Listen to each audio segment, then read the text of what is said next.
कई बार क्या होता है कि हमारी कंपनी के अंदर ना तो हम कंपनी की फ़ीचर्स को प्रॉपरली अप्लाई कर पाते हैं और ना ही हम अपनी पार्टनरशिप की फ़ीचर्स को अच्छे से अप्लाई कर पाते हैं। तो उसके लिए हम क्या करते हैं, उसके लिए हम लेके आते हैं हमारा LLP। LLP stand for limited liability of partnership. So hello students, welcome back on Saharan classes. So 12th class, आज की क्लास में हम डिस्कस करेंगे अपने अकाउंट्स का चैप्टर नंबर 1 का टॉपिक लिमिटेड लायबिलिटीज़ पार्टनरशिप की। क्या होती है पार्टनरशिप की लिमिटेड लायबिलिटीज़ की, उसको लिमिट में रहकर ही पार्टनरशिप को फॉलो करना होगा किसी कंपनी के अंदर। सो देखते हैं limited liability partnership LLP means क्या होता है कि जो हमारी LLP होती है वो क्या होती है, कंपनी प्लस में पार्टनरशिप। दो चीज़ें होती हैं हमारी, हमने लास्ट क्लास में इन दोनों को पढ़ चुके हैं। सो क्या करती है LLP, ना तो प्रॉपरली फीचर्स कंपनी की उठाती है ना ही पार्टनरशिप की उठाती है। क्या करती है कि जो लिमिटेशन कंपनी के अंदर हैं उनको रिमूव कर दो और जो पार्टनरशिप के अंदर कमियां हैं उनको रिमूव कर दो। जो इनकी खास चीज़ें हैं, जो इनकी इम्पोर्टेंस है, मेन पॉइंट्स है, उनको उठा ले। फिर क्या करते हैं कि हम किसको एस्टैब्लिश करते हैं, लिमिटेड लायबिलिटी पार्टनरशिप को। इसके अंदर क्या होता है, एग्जिस्टेंस तो इसका किस तरीके से होता है, लीगली होता है। जैसे हम किसी भी पार्टनरशिप को या किसी भी कंपनी को एस्टैब्लिश करते हैं, उसी तरीके से इसका भी क्या होता है, लीगली हम एस्टैब्लिश करते हैं।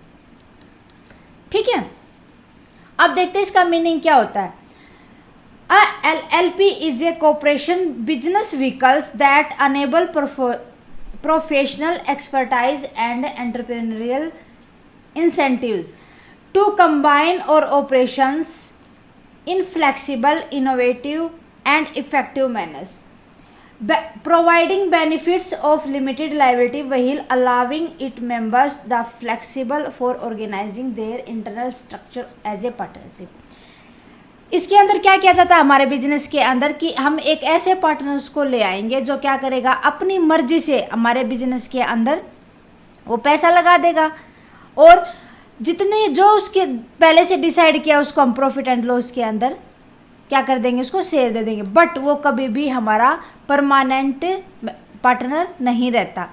सो किसी भी बिजनेस के अंदर जब टेम्परेरी कुछ लिमिट लायबिलिटीज़ के साथ किसी पार्टनर्स को एंटर किया जाता है तो क्या होता है, लिमिटेड लायबिलिटी पार्टनरशिप। इसका मेन क्या होता है कि जब अगर किसी पार्टनर्स की डेथ हो जाए तो पार्टनरशिप फर्म डिजोल्व हो जाती है, ख़त्म कर देते हैं हम। इसी तरीके से हम जब चाहे किसी भी कंपनी को डिजोल्व कर सकते हैं, लेकिन जो LLP है वो किसी भी तरीके से उसको ख़त्म नहीं किया जा सकता। जब हमें ज़रूरत हो हम उस पार्टनर्स को ऐड कर लेते हैं हमारे बिजनेस के अंदर, जब हमें नीड नहीं है तो हम उसको हटा देते हैं। सो ये क्या हमारी लिमिटेड लायबिलिटी पार्टनरशिप। इसके अंदर LLP के अंदर कोई भी पार्टनर लाइबल नहीं होता कि वो इंडिपेंडेंट काम करेगा या अनऑथोराइज्ड एक्शन कोई भी अदर पार्टनर्स के खिलाफ ले सकता है। वो इस तरीके का कोई भी उसको लाइबिलिटीज़ नहीं दी जा सकती। वो किसी भी कंपनी के पार्टनरशिप के अगेंस्ट कोई भी केस वगैरह नहीं कर सकता। ये भी क्या होता है, जिस तरीके से हमारे पार्टनरशिप और कंपनी चलती रहती है, कॉन्टीन्यूस चलती रहती है, जो लिमिटेड लायबिलिटी होती है वो भी जब तक चाहे चल सकती है, अनलिमिटेड टाइम तक चल सकती है। और जिस तरीके से चाहे हम जब चाहे पार्टनरशिप को चेंज कर सकते हैं। अब आती है बात कैरेक्टरिस्टिक्स। कैरेक्टरिस्टिक्स क्या होते हैं, separate legal entity. Separate legal entity का मतलब क्या होता है, इसको भी किस तरीके से एस्टैब्लिश किया जाता है, लॉ के अकॉर्डिंग। किसके अकॉर्डिंग, लॉ के अकॉर्डिंग, ना कि ऐसे ही। An LLP has a separate legal entity and therefore LLP and its partners are distinct from each other। जो LLP होती है उसका खुद का एक एग्जिस्टेंस होता है। अगर कोई भी पार्टनर, मान लो कि एक बिजनेस के अंदर 5 पार्टनर थे, एक और इमरजेंसी के लिए उन्होंने पार्टनर्स को ऐड कर लिया। जो उन्होंने इमरजेंसी के लिए पार्टनर को ऐड किया था उसकी भी एक खुद की एंटिटी होती है। सो इस तरीके से वो जो अदर पार्टनर्स होते हैं उनसे अलग होता है। उनके बीच में डिफ्रेंशिएशन होता है।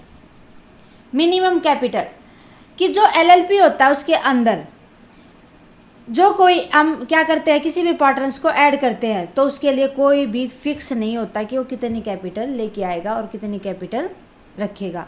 वो एक दूसरे पार्टनर्स क्या करते हैं, जो कैपिटल लेके आता है एक दूसरे के अंदर डिस्ट्रीब्यूट कर लेते हैं, जैसे नॉर्मली पार्टनरशिप के अंदर किया जाता है। Such minimum capital of an LLP is not specified and therefore the partners of LLP decide how much capital will be contributed by each partner. अब ये जो डिसीजन होता है उनके बीच में डिस्ट्रीब्यूशन का, जो डिस्ट्रीब्यूट करता है कैपिटल को, वो कौन करता है, जो LLP होता है, जो लिमिटेड लायबल पार्टनर होता है, वही डिसाइड करता है कि किस पार्टनर्स को कितनी कैपिटल दी जाएगी जो वो लेके आया है। और ये कोई उसकी मिनिमम कोई भी स्पेसिफिक नहीं होती कि इतनी कैपिटल तो लेके ही आए। मिनिमम नंबर ऑफ मेंबर्स कि LLP के अंदर मिनिमम कितने मेंबर होने चाहिए, इसके लिए भी पार्टनरशिप की तरह मिनिमम कितने होने चाहिए, 2।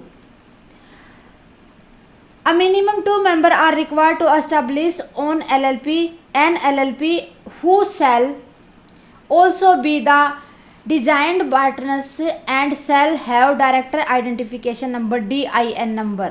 फुल फॉर्म क्या होती है, कई बार MCQ में आएगा ये क्वेश्चन अपना कि डायरेक्टर आइडेंटिफिकेशन नंबर। ये छोटी छोटी चीज़ें बन के आती है MCQ, ठीक है। ये क्या होती है, DIN की फुल फॉर्म। सो इसके लिए मैक्सिमम पार्टनर्स की कोई लिमिट नहीं होती। There are no limited on the maximum number of partners कि कितने मैक्सिमम पार्टनर हो गए, इसकी कोई लिमिट सेट नहीं की गई। अब आता है लास्ट हमारी characteristics. Audit is not mandatory. इसके लिए ऑडिट करना मैंडेटरी नहीं है, जरूरी नहीं कि ऑडिट किया जाए। किन केस को छोड़ के, सिर्फ 2 केस को छोड़कर। Audit is an LLP is not compulsory except the following. इन 2 चीज़ों को छोड़ के कोई भी कंपल्सरी नहीं है कि ऑडिट किया जाए। If the contributor of the LLP exceed ₹25 lakh, अगर वो 25 लाख रुपए से ज़्यादा कंट्रीब्यूट करता है, कैपिटल लेकर आता है, तो इसको हम ऑडिट करवाएंगे, अदरवाइज कोई भी बिजनेसमैन को ऑडिट करवाने की नीड नहीं होगी। If the annual turnover of LLP exceed 40 lakh, अगर उसकी टर्नओवर कितनी है, ईयरली टर्नओवर कितनी है, 40 लाख से ज़्यादा है, 40 लाख से ज़्यादा है, तो क्या होगा, तब उसको ऑडिट करवाना ज़रूरी है, ठीक है। सो इसी तरीके से कह सकते हैं कि जो LLP होती है ये कंपनी और पार्टनरशिप के जो बेनिफिशियल पॉइंट होते हैं, जो उनकी कैरेक्टरिस्टिक्स होती है, इंपॉर्टेंस होती है, उनको तो रखता है, और जो उसकी लिमिटेशन होती है उनको अपने इसके अंदर इंक्लूड नहीं किया जाता। इसीलिए उन कमियों को देखते हुए ही LLP बनाया गया था। और जो LLP मेंबर्स होते हैं वो फिक्स भी नहीं होते कितने टाइम के लिए रखे जाएंगे, ना ही फिक्स होता उनके लिए कि कितनी कैपिटल लेके आएंगे, लेकिन बहुत ज़्यादा रोल इम्पोर्टेंट रोल होता है इनका एक पार्टनरशिप फर्म और कंपनी के में। सो उम्मीद स्टूडेंट आपको समझ आया होगा कि LLP क्या होता है। मिलते हैं नेक्स्ट क्लास में नेक्स्ट टॉपिक के साथ। तब तक के लिए आप पढ़ते रहो, अच्छे से तैयारी करते रहो। वीक के लास्ट में हम इनसे रिलेटेड MCQ लगा लेंगे। सो प्लीज़ डीपली पढ़ो एक बार इनको, ताकि कंसेप्ट क्लियर हो, MCQ करने में आपको कोई भी दिक्कत ना हो, क्योंकि MCQ हमेशा कंसेप्ट से आते हैं, अदरवाइज आपको MCQ सोल्व करने नहीं आएंगे। ओके, सो 12th क्लास हमारी क्लासेस को देखने के लिए थैंक यू वेरी मच। जितना हो सके प्लीज़ हमारी क्लासेस को शेयर करो अदर स्टूडेंट्स के साथ, और हमारे चैनल को सब्सक्राइब करें। अगर आपकी कोई क्यूरी है तो प्लीज़ आप मेरे को कमेंट बॉक्स में लिखो, मैं उसका सॉल्यूशन आपको जितना जल्दी पॉसिबल होगा दूंगी।